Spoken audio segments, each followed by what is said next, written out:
소득의 72%를 소비하고 있습니다. 금액보다도 뭐에 주목을 했냐면 혹시 여러분들은 발견하셨나요? 쿠팡 VIP 고민남에게 제가 솔루션을 드리도록 하겠습니다. 자, 우선 첫 번째는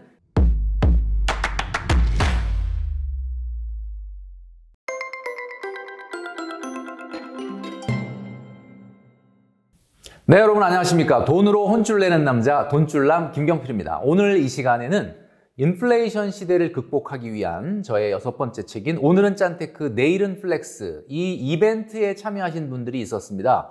교보문고, 알라딘, 예스24 여기에 본인의 지출에 관련된 고민을 올리셨던 그 사연들을 오늘 상담을 하면서 그분들의 솔루션을 드리는 영상을 올려드리니까요. 끝까지 시청해 주시면 좋겠습니다. 자, 먼저 첫 번째 고민은 바로 쿠팡 VIP 고민남의 사연입니다.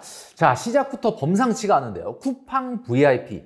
느낌이 좀 딱 올 것 같습니다. 먼저 우리가 영수증을 보면서 말씀을 좀 드리려고 하는데 7월 한 달 동안의 영수증이거든요. 자, 화면을 봐주시면 우선 7월 초순의 영수증입니다.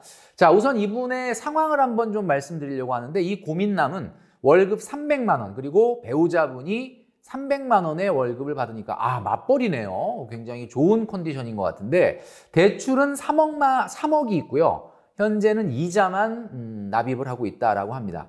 목표가 대출 없는 인생이 목표다. 모든 분들이 바라는 거죠.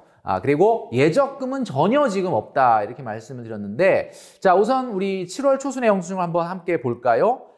여기에 영수증 내역을 보니까 일단은 고양이가 많이 등장하는 걸 보면 자, 고양이 모래포대 우리 양이를 4마리 키우는 집사라고 합니다. 와, 그리고 사료도 사시고 또 뭐 일반적으로 여러 가지 이 반려묘에 대한 물건들을 쿠팡에서 사고 계시는데요. 자, 일단은 제가 이 영수증 보기 전에 먼저 느낌을 말씀드리면 우선 이분은 기본적으로 본인의 월급과 우리 배우자님의 월급을 이렇게 딱 구분을 하신 걸 보면 사실은 합쳐서 돈 관리를 하고 있지 않다라는 문제가 보입니다. 영수증을 보면 보이거든요. 그러니까 한마디로 말해서 우리가 많은 맞벌이 분들이 대체적으로 보면은 돈을 합치는 분들도 있지만 합치지 않은 분들이 굉장히 많다라는 거죠. 그리고 대출 없는 인생이 목표다라고 말씀드렸는데 물론 궁극적으로는 우리가 대출이 없어야 되지만 적절한 레버리지는 또 필요하기 때문에 목표가 대출이 없는 게 목표가 돼서는 안 되겠죠. 그래서 목표가 없는 것보다는 당연히 이제 목표가 있어야 되겠지만 대출 없는 것 자체가 목표가 되기보다는 대출 없는 것은 수단이나 과정이 돼야 될 거다라는 생각이 듭니다.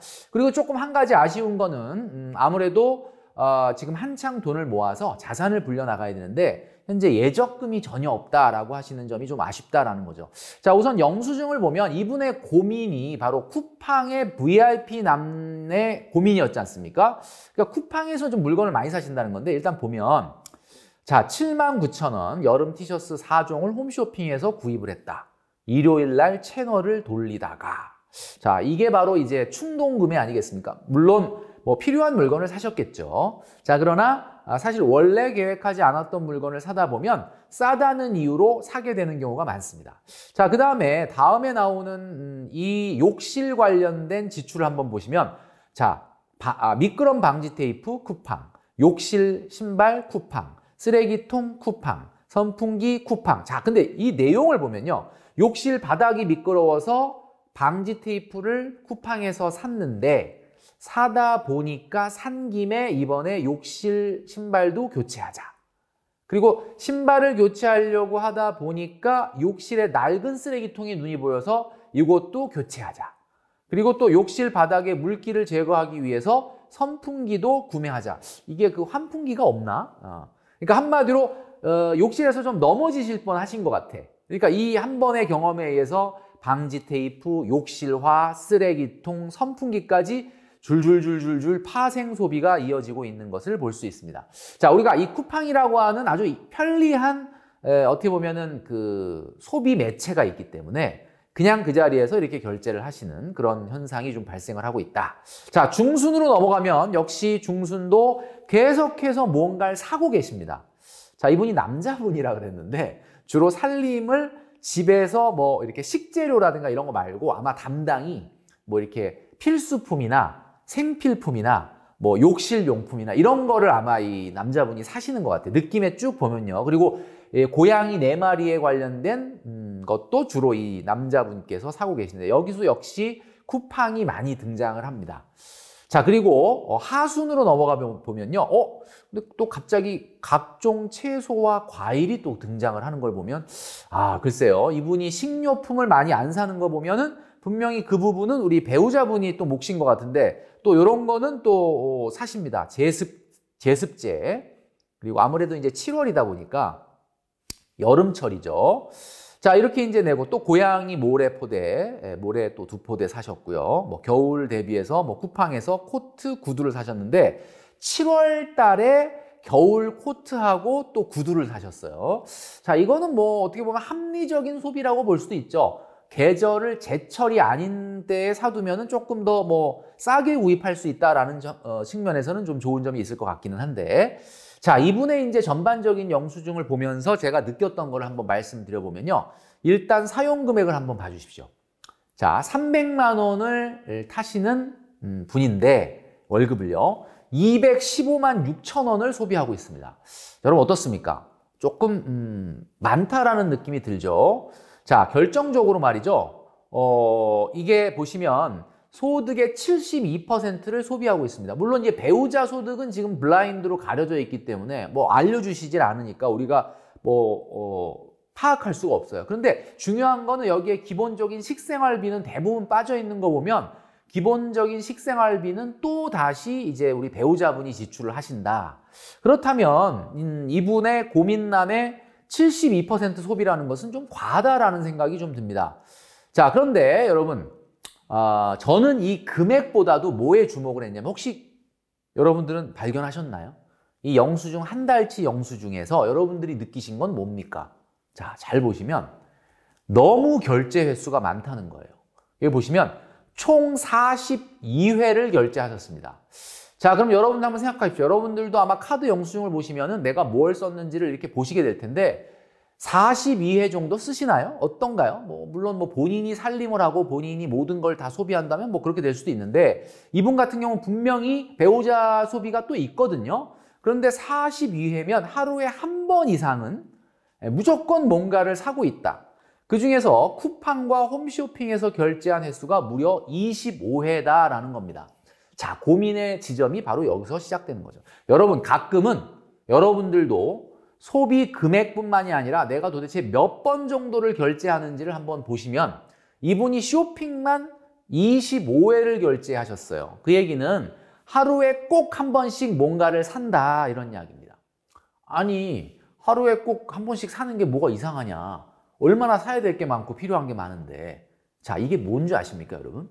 하루에 한 번씩 결제를 한다는 거는 그만큼 계획 없이 사고 있다라는 뜻이죠.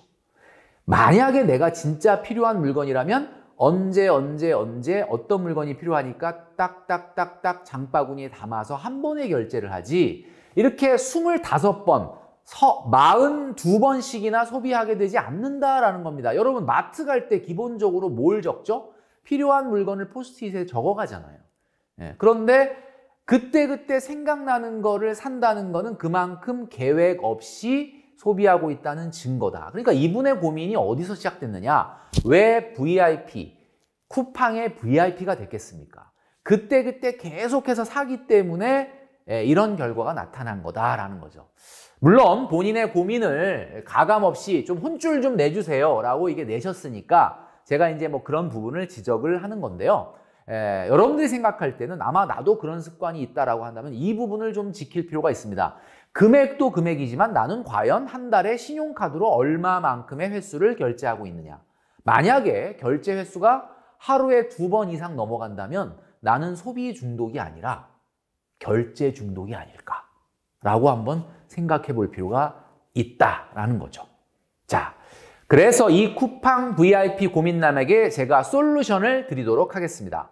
자, 우선 첫 번째는 이분이 목표를 명확하게 세울 필요가 있습니다. 그냥 단순히 지금 대출이 있으니까 빨리 대출 갚고 싶어 라고 하는 것은 목표일 수도 있지만 그거보단 조금 더 구체적인 목표를 설정하는 게 좋지 않을까라는 생각을 합니다. 예를 들면 언제까지 얼마를 모으겠다, 언제까지 어떤 집으로 이사 가겠다, 언제까지 어느 정도의 금액을 자산을 만들겠다. 뭐 이런 식의 어떤 목표가 훨씬 동기부여가 된다는 거죠. 그냥 단순하게 대출 없는 인생이 목표다. 이렇게 생각하시는 것보다는 좀 명확한 목표를 세우는 것이 좋겠다라는 말씀을 드립니다. 그 다음에 두 번째, 소득과 소비를 합쳐서 맞벌이의 시너지를 높여보자.